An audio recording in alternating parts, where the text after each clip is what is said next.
Un gusto encontrarme aquí con ustedes, amable audiencia. Yo, la Nahuala Mayor, queriendo compartir un poquito con ustedes en esta Semana Santa, de verdad, de un tema que me parece bastante polémico, que a través de los años viene dando tanto y tanto de qué hablar, pero como siempre les decimos los nahuales, al final la última palabra es de ustedes. Así que, pues de esta manera comenzamos y esperemos que sea un material que les agrade.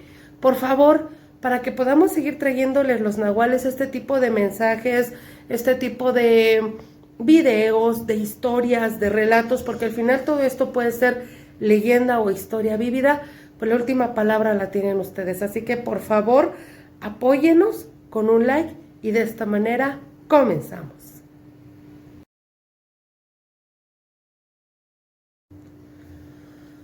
¿Qué les parece, queridos amigos, si primero nos trasladamos hasta Turín, Italia?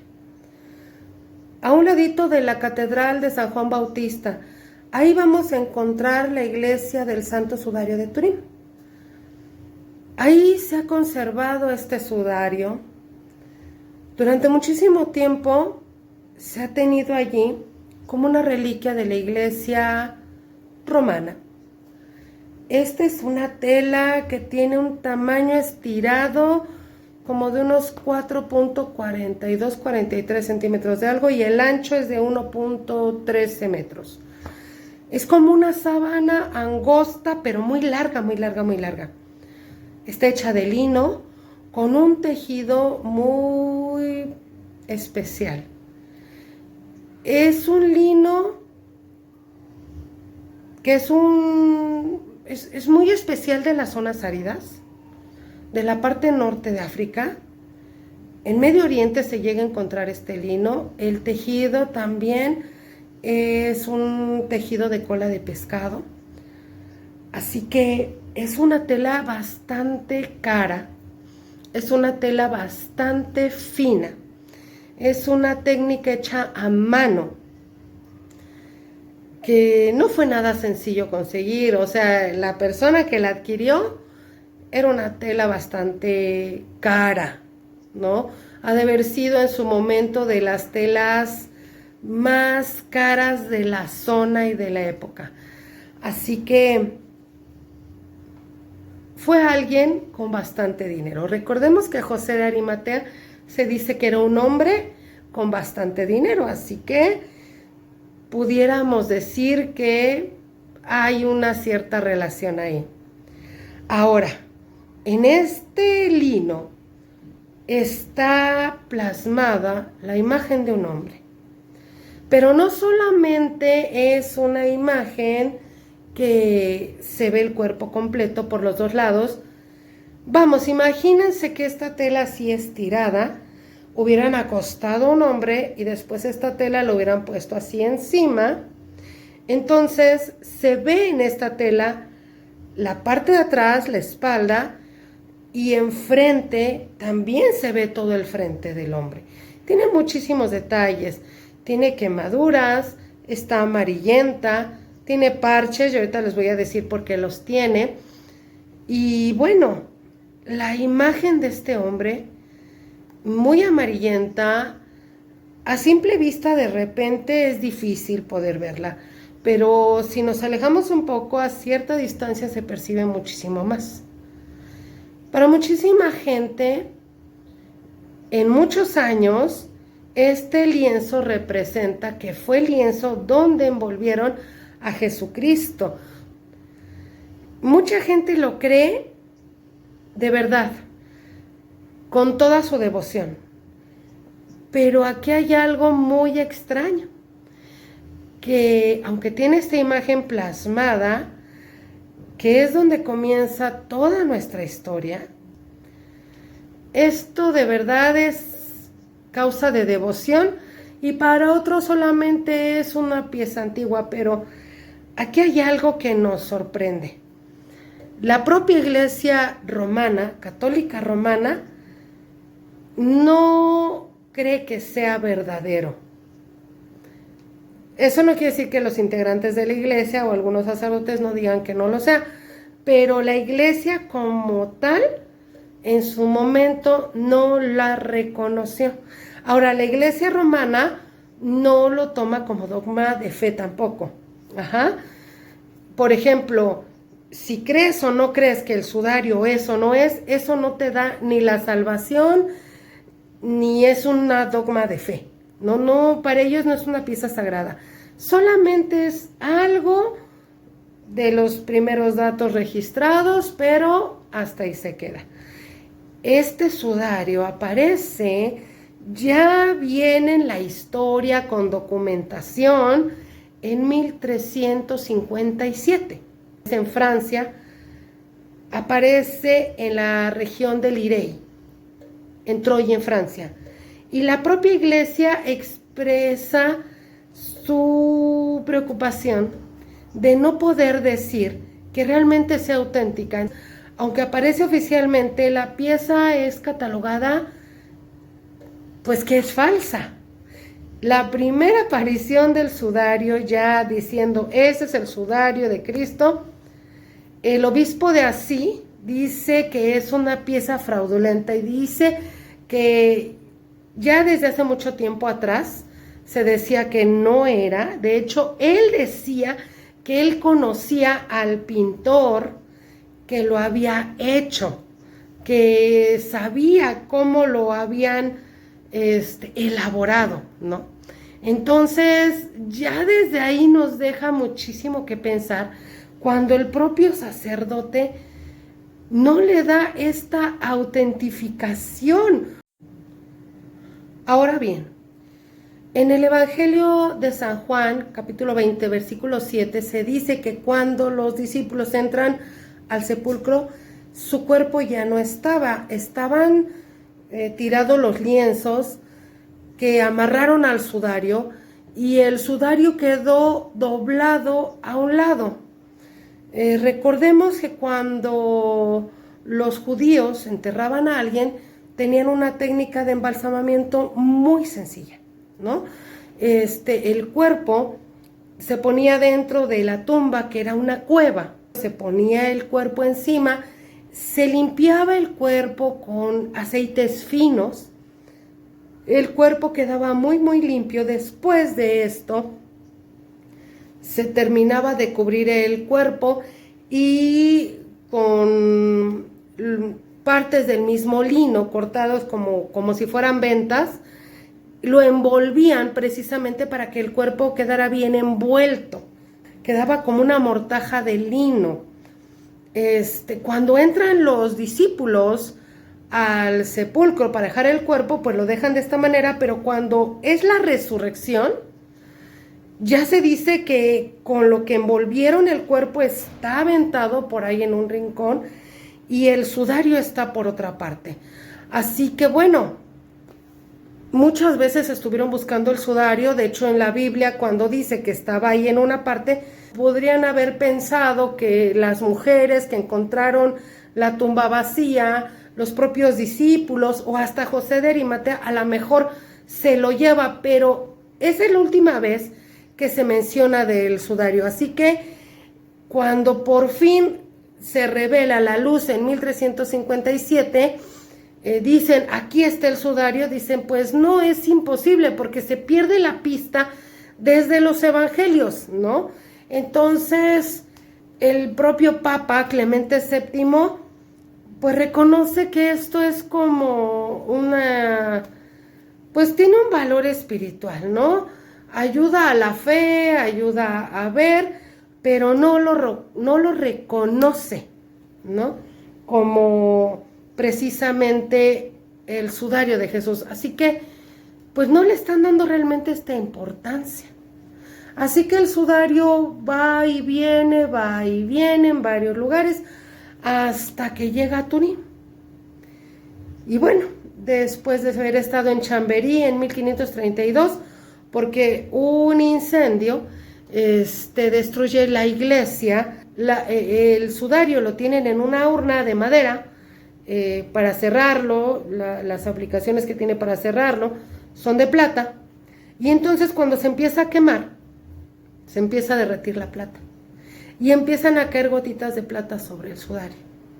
Entonces imagínense, se empieza a quemar también ese cofre donde lo tienen, y las personas ahí encargadas de la iglesia entran y tratan de apagarlo, le empiezan a aventar agua, o sea que el sudario ya trae gotas de plata, o sea, pequeñas manchas, a lo mejor no mucho, pero ya hay algo ahí que lo está lastimando.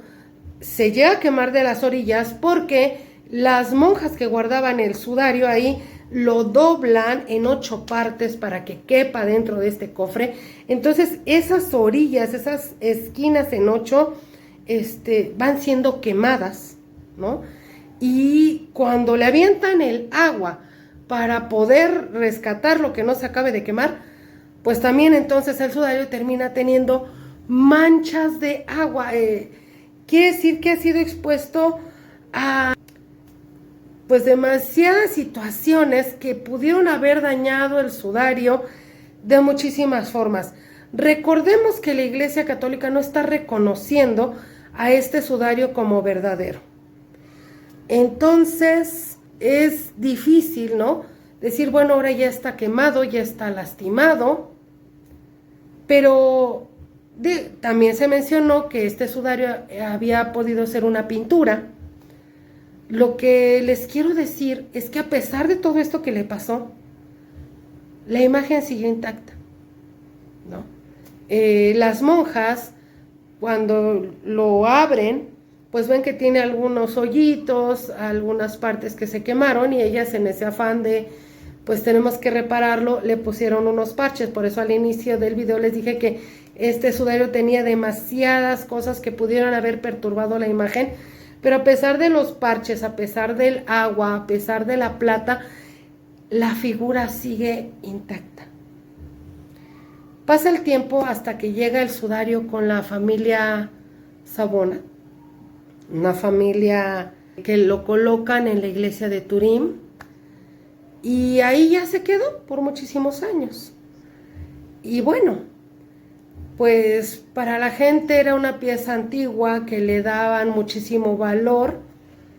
Realmente, pues con todo lo que le pasó y sobre todo con lo que ya se había dicho por parte de la Iglesia Católica, pues no seguía sin ser reconocida por la Iglesia Católica, ¿no? Era como algo bonito, pero nada más. Pasan los años. Y de hecho este lienzo no lo ponían al público, o sea, después de todos los años que pasaron, no permitían que todo el tiempo estuviera al público. Cada 25 años sacaban, y en años especiales, en años santos, en momentos sagrados, y así avanzamos, cuando por fin hasta el siglo XIX permiten que se le tome una fotografía al lienzo. Realmente es inédito y obviamente es la primera vez que van a permitir que se tome una foto. ¿A quién le dejan este trabajo? A Secondopía. Tiene que él tomar la oportunidad y de llevar su cámara de madera, estas cámaras viejísimas, ¿no? Mide, ve y la fotografía por primera vez. Cuando revela esta foto, híjoles, es algo espectacular. Y ahorita les voy a decir por qué. Primero, es la primera vez que se permite, ¿no?, que se haga algo con el sudario. Así que le toma la fotografía. Pero cuando la ciencia entra a querer observar y a querer ver para darle explicación a las cosas, por lo general se desmienten muchos mitos, se encuentra el cómo, se encuentra pues la manera lógica en la que se hizo y se da una respuesta. En este caso no es así. En este caso es todo lo contrario. Mientras más entra la ciencia, más nos preguntamos y más sucesos inexplicables suceden cuando se analiza el sudario. Miren que ya tiene más de 100 años que lo han estado estudiando hasta la fecha. En lugar de encontrar respuestas, encontramos más incógnitas. Y cuando Secondopía le toma la fotografía al sudario, pasa algo increíble.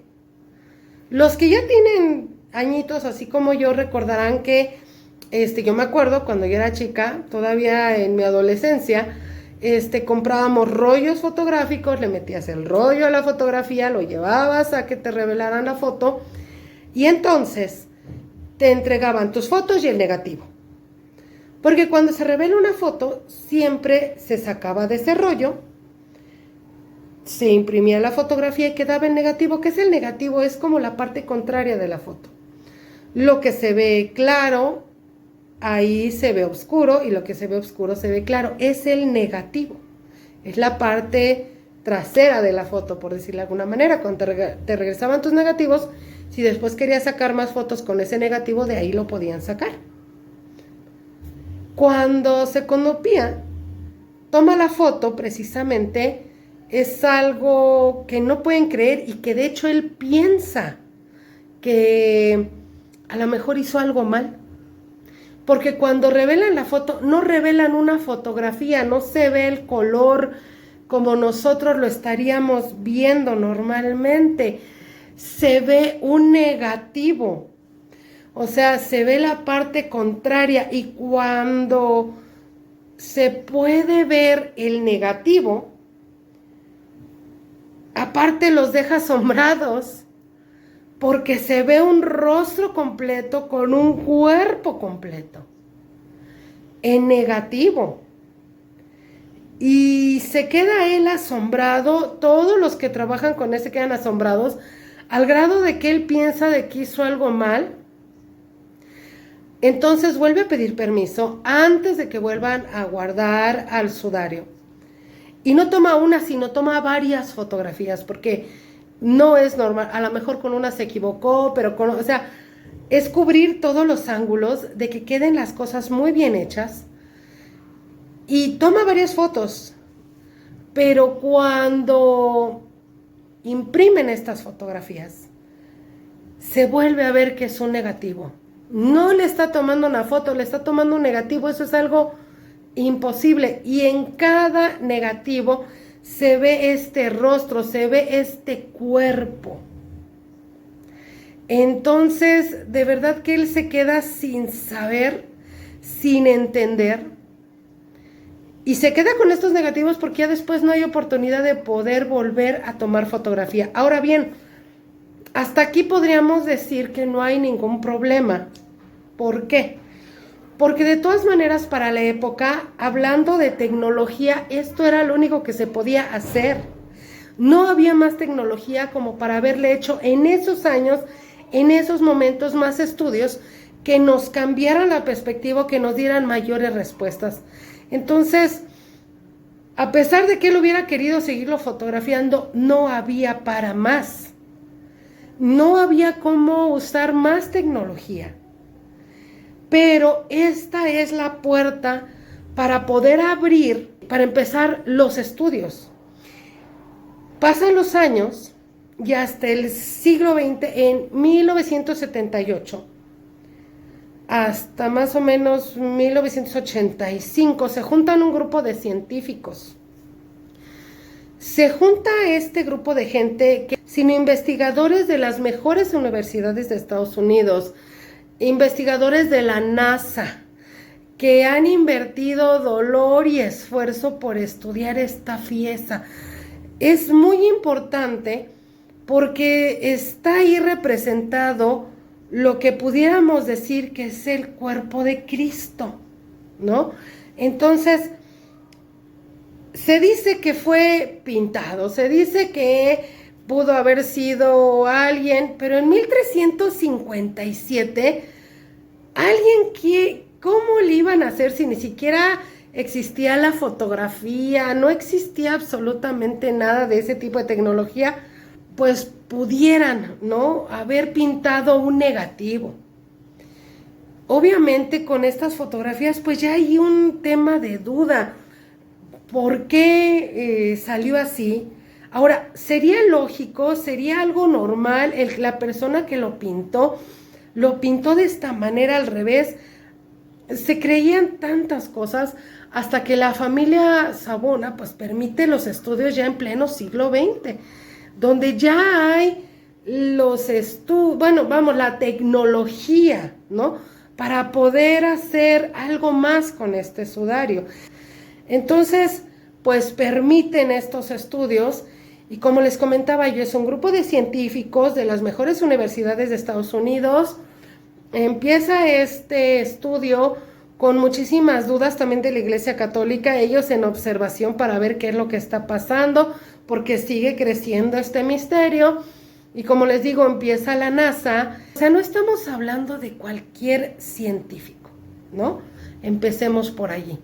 Y bueno, comienzan con un estudio muy, muy importante en los Estados Unidos que realmente se ponen a ver ellos y quieren darle una respuesta a algo que hasta esos momentos no tiene respuesta.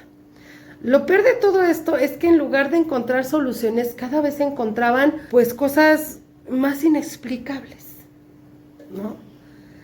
Pero bueno, toman la imagen para estudiarla y todo surge a partir de un comentario que se da en 1960 y pico.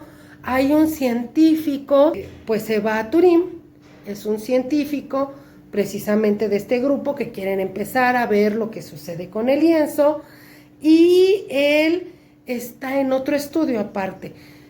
Y este otro estudio que él estaba observando era con una máquina muy especial, una máquina que se había mandado a Marte para que tomara fotografías para después traerlas a la Tierra, conocer la superficie, pero esta máquina tiene una sensibilidad para tomar fotografías a tercera dimensión. ¿Y por qué les cuento esto? Porque cuando este científico va a Turín y ve el lienzo y se mueve de un lugar a otro, se queda impresionado. No sé si ustedes recordarán cómo son las imágenes a tercera dimensión, hasta en Facebook. De repente te ponen si quieres hacer tu foto a 3D y lo vemos en varias dimensiones. Bueno, exactamente lo mismo, pero él se ponía de un lado del lienzo, del otro lado del lienzo, y él veía realmente como que ahí había algo. Parecía una imagen a tercera dimensión. Entonces, no podía él entenderlo, no podía él decir, ¿será o no será? Si me permiten tomarle una foto precisamente con esa cámara especial, con esta cámara que estamos llevando a Marte, pues a lo mejor salgo de dudas y vemos, ¿no? Entonces, este hombre hace todo lo necesario para poder fotografiar con esta cámara, que era el proyecto Viking, si no me equivoco, si no, corríjanme, por favor. Pero con esta cámara logra tomarle fotografía al sudario y se impresionan tremendamente.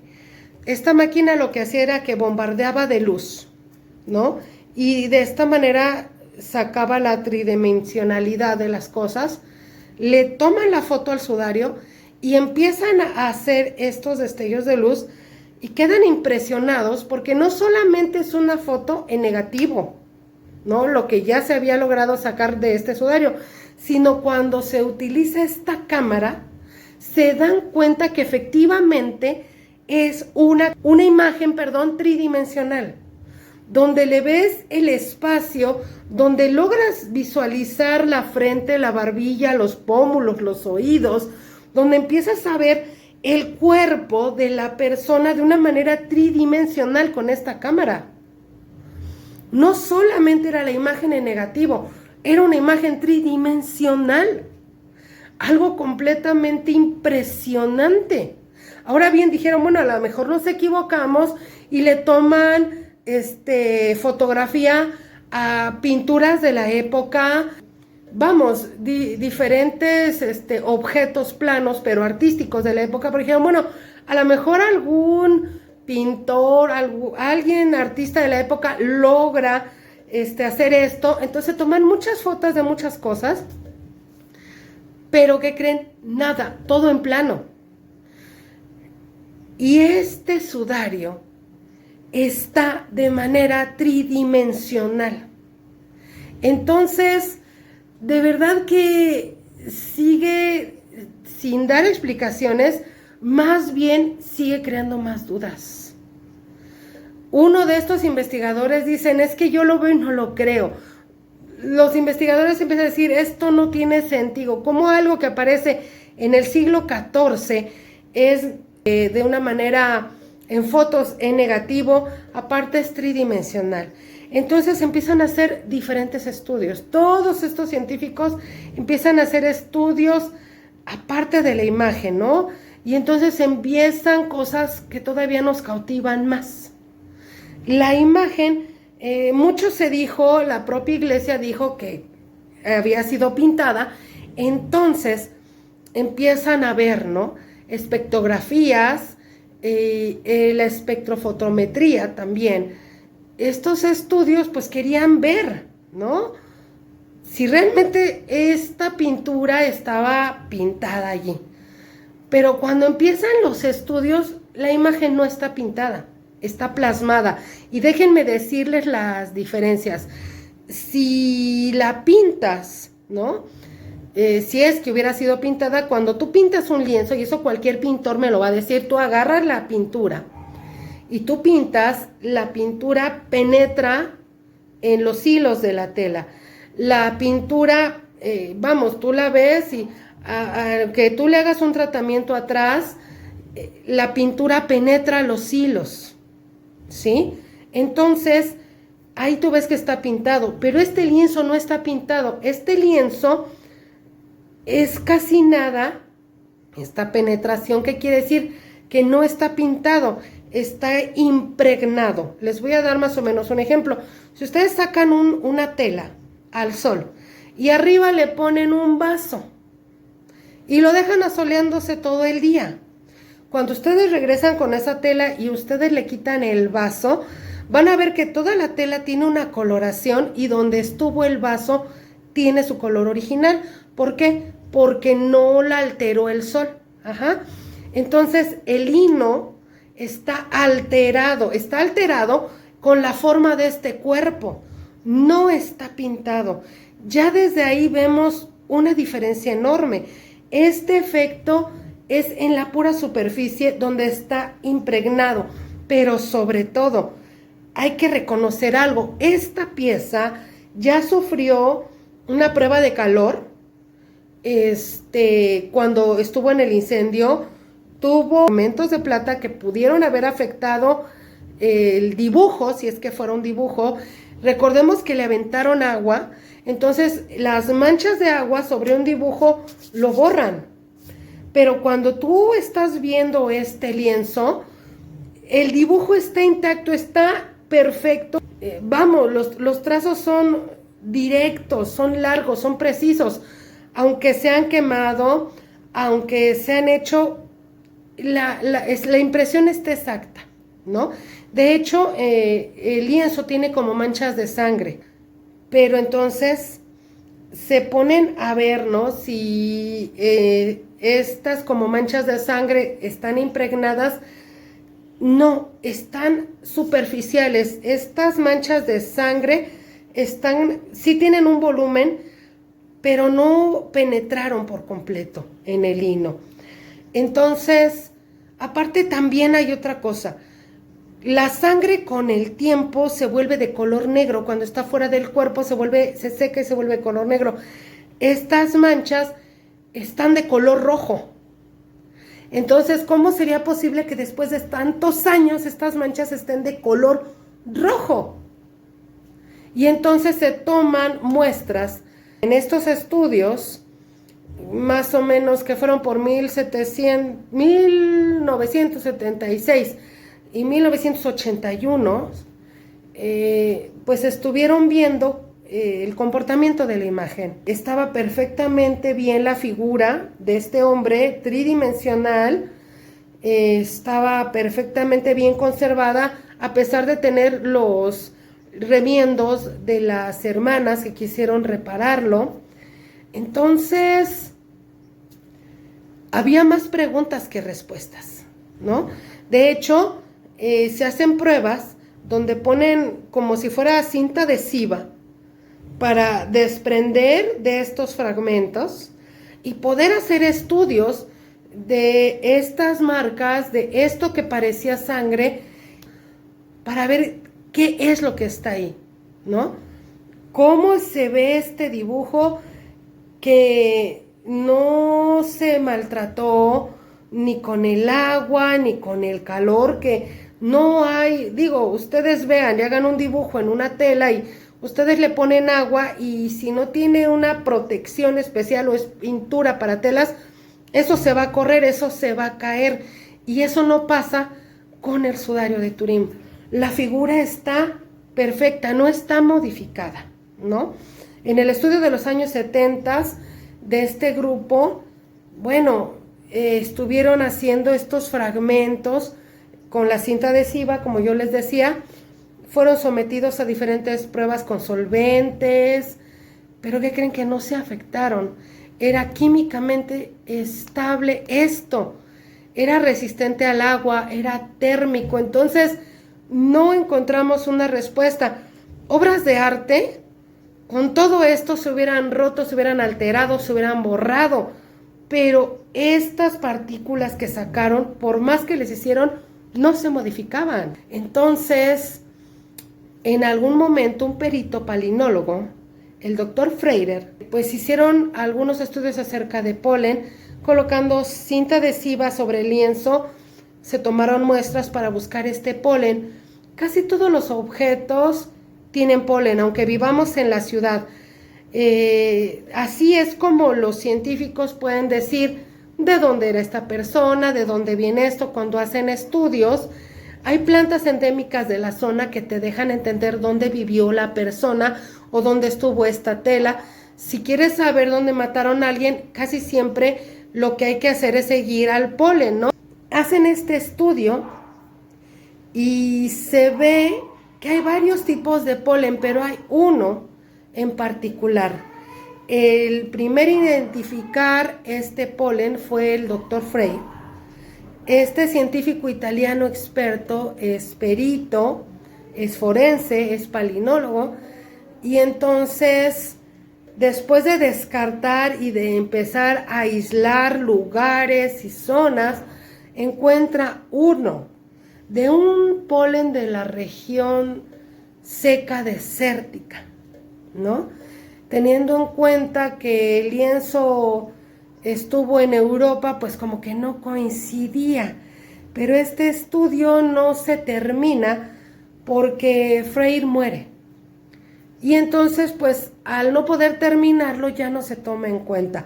Pero cuando vienen este grupo de científicos, vuelven a descartar, vuelven a retomar el estudio de Freire, y entonces ven en uno de los estudios más complicados que este hombre hizo, identificaron un polen súper especial, que es el Zygophyllum dunosum.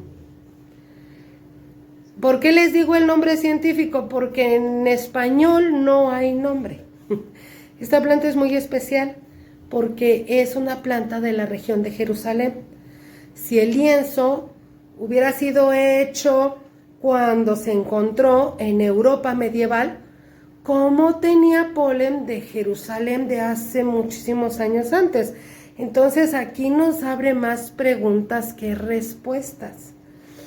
La ciencia, en lugar de ir encontrando respuestas, va encontrándonos más preguntas, más misterios, ¿no?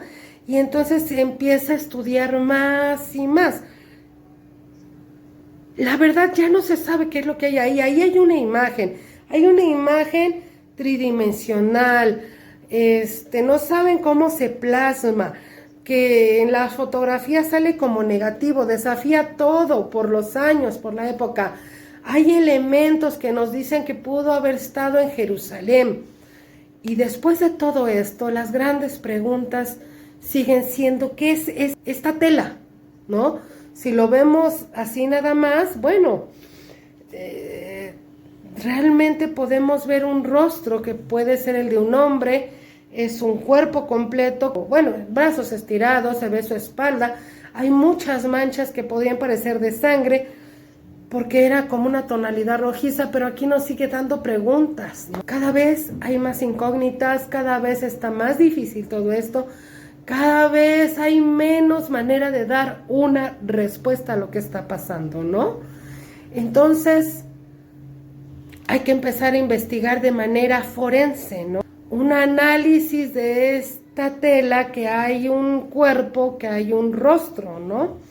Ahora, esta imagen es de un varón de alrededor de 1,70 m y 1,80 m de estatura, alguien bastante alto, y hay detalles en esta tela que pareciera decirnos que la musculatura que medio se percibe, el rostro, el cabello, es una persona con barba muy alta, que no es muy pesada, se ve una persona bastante delgada, entre los 30 y 40 años. Bueno, ¿cómo se ve esto? Pues precisamente por los estudios forenses, y sí corresponde a un ser humano. Y recordemos que el ministerio de Jesucristo comienza a sus 30 años y termina a sus 33. Y esta imagen correspondería a alguien que entra dentro de esa edad. Esta persona que está ahí plasmada en este lienzo, se ve que lo torturaron terriblemente. El rostro revela unos hematomas muy fuertes, uno abajo del ojo izquierdo, que pareciera que apareció una hinchazón terrible. Hay una lesión en la frente también. Se ven lesiones en todo su rostro que se pueden distinguir con las manchas que están en el sudario. Y se ve que la forma de la nariz está fracturada también.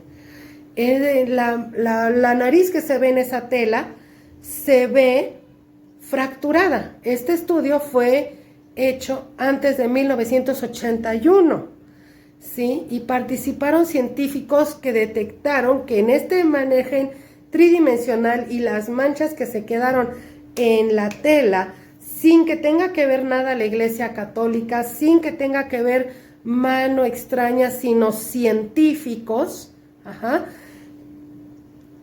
ellos pudieron ver estas lastimaduras en el rostro. Recordemos que este estudio se hizo en Estados Unidos, un país que no es primordialmente católico. No tenían por qué darle la lógica porque todos creemos en lo mismo, ¿no? En el cuerpo también se ven varias heridas, como si pudieran ver en ese cuerpo las cortadas. Hay más de 800 marcas, entre 700 y 800, entre cortadas, que podrían ser como latigazos. O sea, todo eso está marcado. La corona, las lesiones en las manos. De hecho, se ve en el intersticio, que es esta parte. Muchos decían, y muchas imágenes se ve que la crucifixión está aquí el clavo, pero en este lienzo no. Aquí están las marcas a esta altura, ¿no?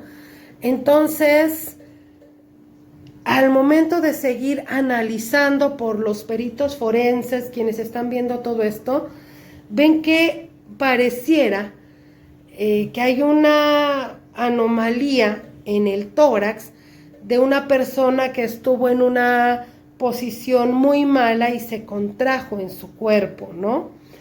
Ahora volvemos a la sangre. La sangre se vuelve negra con el tiempo, pero estas manchas conservan un color rojizo, a pesar de la enorme edad que tiene esta tela, ¿no? Más o menos desde 1352, y están estudiándolo en 1970 y tantos, entonces no era lógico que eso fuera sangre, pero se les ocurre analizar y se hace evidente que creen que esto sí es sangre, y es sangre humana, y que es sangre AB. Esto era encontrarlo fácil, este tipo de sangre, en la región de Galilea, pero específicamente en los grupos de judíos que son yemenitas, personas que han emigrado de la zona sur, que van para Israel. Ahora, ¿por qué se ve roja? ¿Por qué no está negra? Y entonces se ponen a buscar, y la sangre, cuando tiene demasiada hemoglobina y mucha bilirrubina, se oxida tan rápido que no le deja cambiar de color, se queda roja. Y entonces cuando ellos se ponen a ver desde el ángulo forense todo esto apoya la hipótesis que fue sometido a tanta tortura con tanta bilirrubina, con tanta adrenalina en el cuerpo, la sangre ya no cambia de color. O sea, estamos hablando de una tortura terrible. Esta persona que estuvo en el lienzo había tenido una tortura tremenda, una tortura inexplicable, y había estado expuesto a mucho, mucho dolor y sufrimiento. Y entonces cuando sacó tanta bilirrubina, se deshidrató. Y entonces la hemoglobina subió. La sangre no iba a cambiar nunca, la coloración a negra se quedó así roja, y se concreta que sobre este lienzo hay restos de tejido epitelial, o sea que también encontraron piel. Y la piel tiene un grosor muy específico. La de mujer mide tiene una medida, la de los hombres tiene otra, y esto era piel de hombre y era piel desgarrada.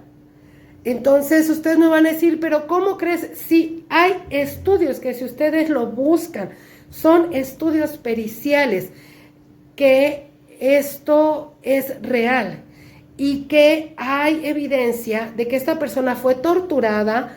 Están perforadas aquí esta parte, sus muñecas, tuvo un grande sufrimiento. La imagen parece más que una pintura. Esta es una fotografía de un cadáver. La persona que estuvo ahí sufrió enormemente, ¿no? Entonces,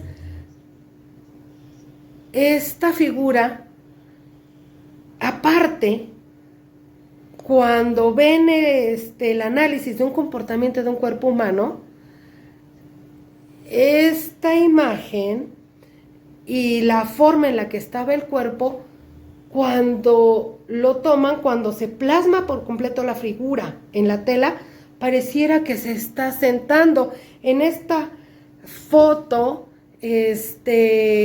tridimensional, la sacan, no es de un ser acostado, es de alguien que se está empezando a incorporar. Sus piernas y su espalda, es como, muchos dicen, bueno, es una reacción post-mortem, el cuerpo se mueve, pero recordemos que este lienzo quedó doblado a los pies de donde se cree que fue enterrado Jesucristo, y nos da esta parte que pensar, ¿no? No es de un hombre acostado, es de un hombre que está empezando a levantarse, un hombre que fue torturado, un hombre que fue llevado al máximo dolor hasta la muerte. Y en 1981, junto con otros informes de la Universidad de Padua y de las universidades norteamericanas y de muchísimos expertos y de la NASA, todos dan un resultado impactante, porque no responde ninguna de las preguntas. Dicen, ¿cómo fue pintado? No se sabe.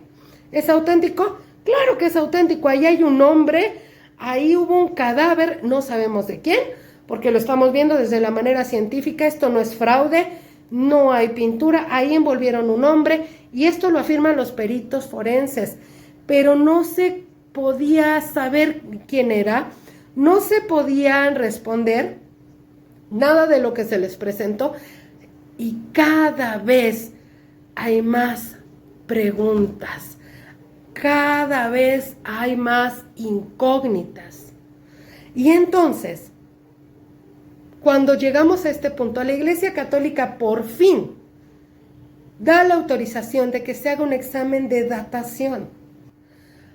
Así que hay muchas contradicciones, Pero ya para darle una veracidad, para ver si es una pieza real, la Iglesia autoriza este estudio de carbono 14, porque esto es un estudio que nos dice que el carbono 14 está en el ambiente, se genera en la atmósfera y prácticamente todos los seres vivos, todos los objetos que tienen carbono, todos van a tener carbono 14, que es un isótopo radiactivo. Entonces es igual que el carbono, pero tiene una característica, ¿no? Que tiene 14 elementos entre neutrones y protones, todos los demás tienen 12. Y esto lo hace ser radiactivo, pero con el tiempo se desintegra y va perdiendo, va liberando. Entonces este isótopo que está presente en todo lo que sea orgánico, en la madera, en papel, tendría que estar presente en este lienzo. Y con eso podemos ver el tiempo. Entonces se tomaron pedazos selectivos de este lienzo, pero la prueba tenía que poder compararlo con algo. Entonces tomó un pedacito también, por ejemplo, de la capa de Cleopatra, un tejido del territorio de Nubia, un fragmento de un rey francés. ¿Por qué? Porque ya ellos estaban muy bien datados para poder comparar. Cuando se hacen las pruebas de radiocarbono, híjoles, es tremendo esto, porque se entregan estas muestras a 4 universidades que hacen un estudio muy especial, y fue en 1988, ya no es tan antiguo, ya hay demasiados pensamientos, y esto fue devastador, de verdad devastador, porque ahí se acabó todo. La propia Iglesia Católica terminó diciendo que ellos tenían la razón, porque el estudio decía que esto tenía una edad como de 700 años, es decir, que se hizo por 1290, 1360 de esta era, por lo cual sí era entonces un tejido medieval, no era un fraude. No sabemos cómo se logró hacer, pero quien la hizo, pues la hizo en algún momento en que las condiciones, el tiempo, el clima, envolvieron a alguien allí y vamos, todo esto se hizo. Pero la gente se queda sorprendida y con más dudas. La iglesia ya no quería más, querían seguir estudiando. De hecho, Juan Pablo II decide que se haga público este estudio, y llega a la iglesia por todos los medios en todo el mundo a decir que el sudario de Turín pues no es real, es algo de la Edad Media. Pero para las personas que habían estado ahí con miles de horas buscando, estudiando, cotejando, pues no era normal, no era algo tan fácil de soltar. Es que no corresponde. La técnica del tejido no se hacía en esa época. El polen que se encontró, había cosas que ellos habían estudiado y no coincidía con el estudio de carbono 14. El tejido correspondía al tiempo. La imagen no había explicación. El polen, todo apuntaba a que sí era. Así que piden que se vuelva a estudiar el carbono 14. Y los propios científicos que estudiaron ahí dieron una información grande, ¿no? Ellos primero decían, eso dijo el estudio y tan. Pero cuando lo vuelven a revisar y cuando lo vuelven a analizar, aquí pasa un problema grande. Y el problema es que el estudio de radiocarbono tenía un nivel de significación muy bajo, mientras que la muestra de la tela de Nubia, por ejemplo, o del pedacito del rey, rondaba entre 50 y 90 y tantos % de un índice. El estudio sobre el sudario solo tenía el 5%. ¿Qué quiere decir esto? Al revisar nuevamente que era el 4.3, entonces a nivel científico, ¿qué quiere decir? Que esta tela no tenía el suficiente carbono para poder datarlo, para poder darle una fecha. Aquí se expone algo. La pieza había sido manipulada durante siglos por mucha gente. Cada persona que la tomaba pues dejaba su parte de carbono 14. Las muestras fueron tomadas de ciertas zonas en donde muchos siglos, cuando se extendía, no se tocaba con guantes especiales, no se mantenía en una buena temperatura, simplemente lo sacaban, lo robaban. La huella de carbono se alteró, pero además estuvo expuesto a altas temperaturas, a humos, inciensos, a velas, al agua, a la plata, a la madera. Los niveles de los isótopos del carbono no podían darnos una precisión datada. Entonces no se puede datar. Después se tuvo que explicar todas estas anomalías. Dar un informe donde se puede decir, no se puede datar, porque aunque a partir de cierto tiempo se cuidó, antes de ese tiempo, recordemos que estuvo el sudario en un lugar, en otro lugar, pasado de mano en mano, pasado de zona en zona. Esta tela traía datos de todo el mundo. Entonces la iglesia ya nada más después de todo esto, solamente dijo que no. Pero realmente esto no tiene una explicación. Cuando se sigue estudiando todo esto y se sigue estudiando, y estoy hablando después de 1988, entonces también hay que preguntarnos algo. Si el sudario aparece y se nota que aparece en el 1300, ¿dónde estuvo esos años antes? ¿Quién lo tuvo? ¿Quién lo manipuló? Más de 1000 años atrás. No se habla de él, nadie dice nada. Podríamos decir que a lo mejor no era importante, los mismos judíos no creían en ese momento en Jesucristo, a lo mejor alguien fue y lo dejó ahí en un lugar, pero realmente no se sabe nada, ni la Iglesia Católica, aunque hay en temas religiosos, hay arte y esto atrás, ¿dónde está? Y entonces aquí nos ponemos a ver que a lo largo de la historia, y si dibujáramos una especie, ¿no?, de dónde estuvo el sudario, muy bien pudo haber llegado a Europa, la verdad, y sí dejó una huella, pero nadie se puso a verlas, y algunas de estas huellas estuvieron en Bizancio, en Constantinopla, en donde había dibujos, en donde parecían representar un lienzo con el rostro de Cristo, incluso algunos tenían nombre como el Mandilión, ¿no? Tenemos pinturas, ¿no?, del siglo XI, 250 años antes de que apareciera, donde se ve una imagen en la que hay un lienzo con un dibujo de un hombre muerto, con una aureola que parecía estar representando el sudario de Cristo. Obviamente no lo encontramos completo, ¿no? Hay que decir también que el sudario estaba doblado a un lado, y en el dibujo del siglo XI aparece un lienzo completo con una imagen completa que se parece en primera instancia o en primera parte a este sudario. Y si nos pusiéramos a escarbar más en los templarios también. En el 2008 hay una publicación muy interesante, habla de la posibilidad de que los templarios hubieran sido custodios del sudario de Turín más o menos por 150 años. La doctora en historia Bárbara Frein descubre unos documentos, una información, más o menos por el año 2003, ahí se encontraron archivos contra los templarios, en donde se veían todas las acusaciones, todo lo que dijeron en contra de ellos, y donde están los interrogatorios a los que los sometieron, a los últimos.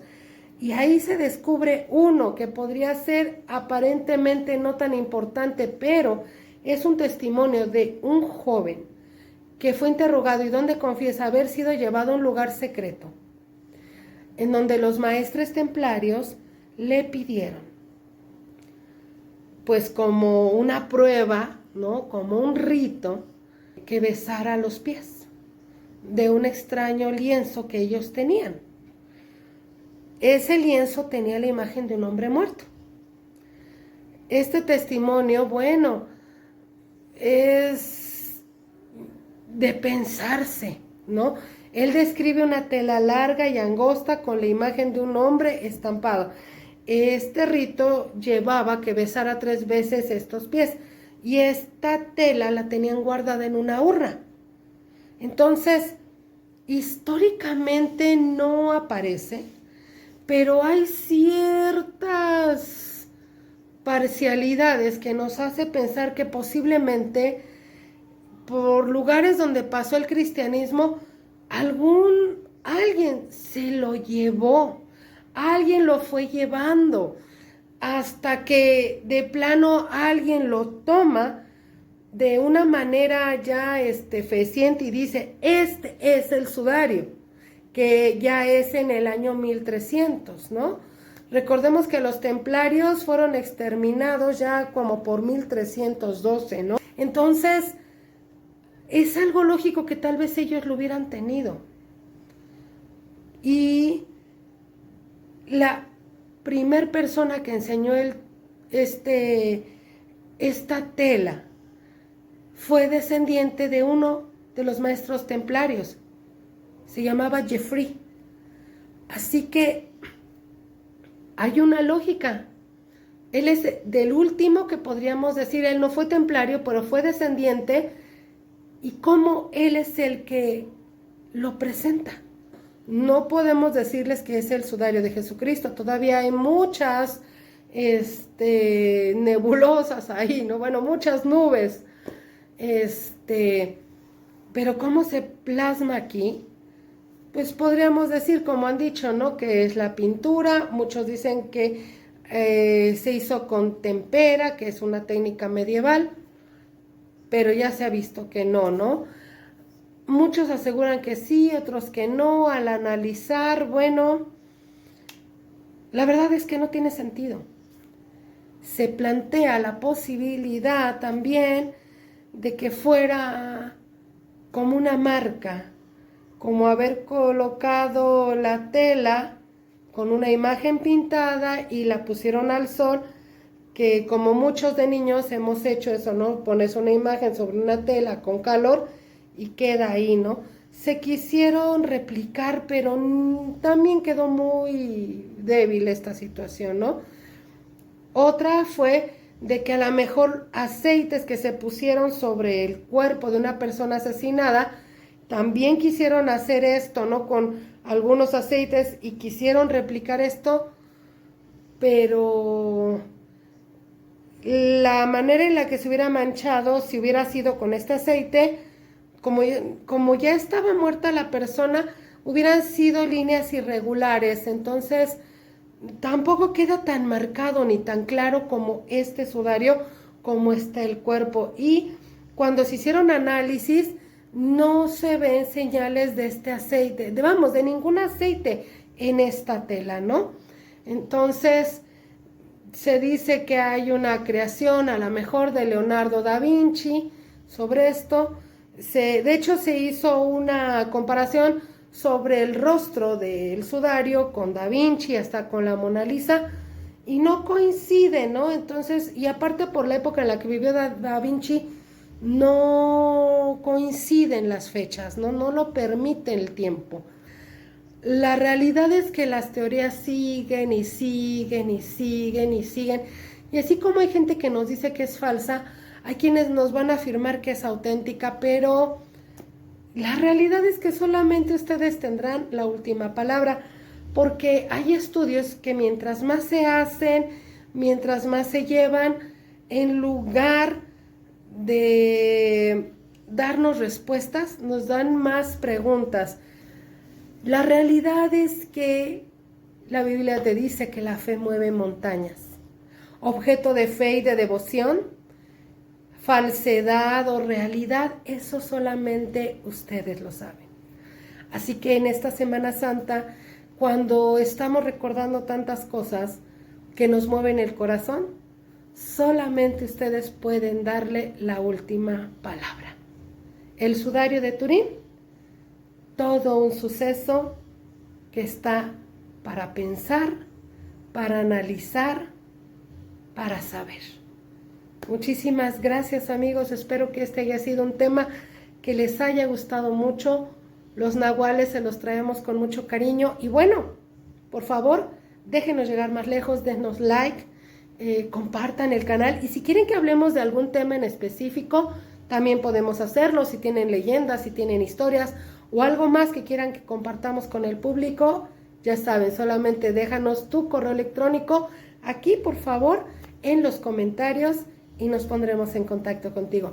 Muchísimas gracias, amigos, y nos vemos hasta la próxima.